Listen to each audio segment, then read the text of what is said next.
Guys, আজ আমি তোমাদের সামনে নিয়ে চলে এসেছি কই তেল। একেবারে কাঁচা লঙ্কা আর সর্ষের তেলের দুজনার গন্ধ মিলিত হয়ে যা অসাধারণ লাগছিল খেতে, একদম লোভনীয় কই তেল হয়েছিল। তো চলো তোমাদের সাথে রেসিপি শুরু করি।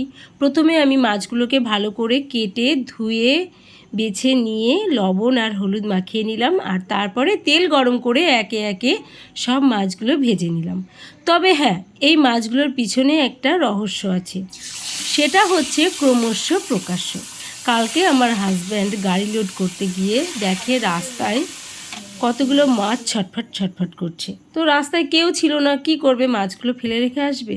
তো নিয়ে চলে আসলো। আর বাড়িতে নিয়ে আসার পর দেখেই তো আমার লোভ লাগছিল, মনে হলো তেল কই করে খেয়ে ফেলবো।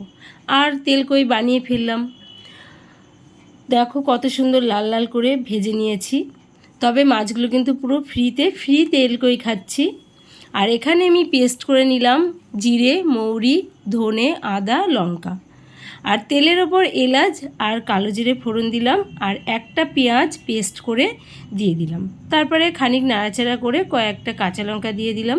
যে যেরকম ঝাল খাবে সে সেরকম বুঝে ঝাল দেবে।